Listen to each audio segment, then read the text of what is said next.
आज आम ये पवित्र श्रावण परिक्रमा चलित वर्षर पंचम दिवस जहाँकि आम भुवनेश्वर सत्संग मेला समस्त झील मान द्वारा आयोजित होती मातृ एक्चुअली वर्षा दिन होगा आम कर यार मूल भाव में आपको प्रेरणा देते आमर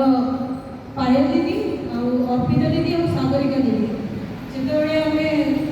लास्ट थर मन 2018 आम एकाठी मातृ बहुत छोट नंबर था किंतु बहुत बड़ नंबर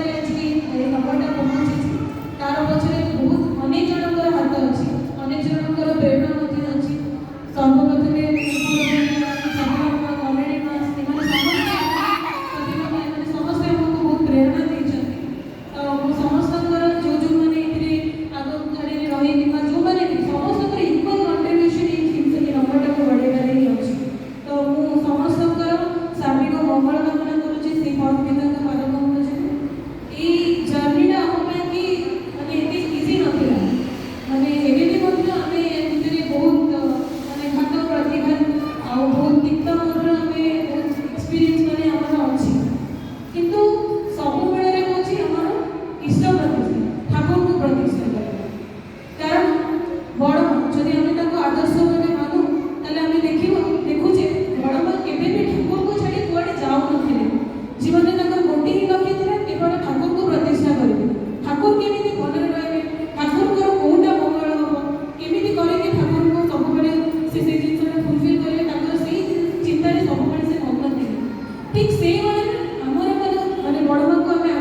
मोर सान भौणी शांता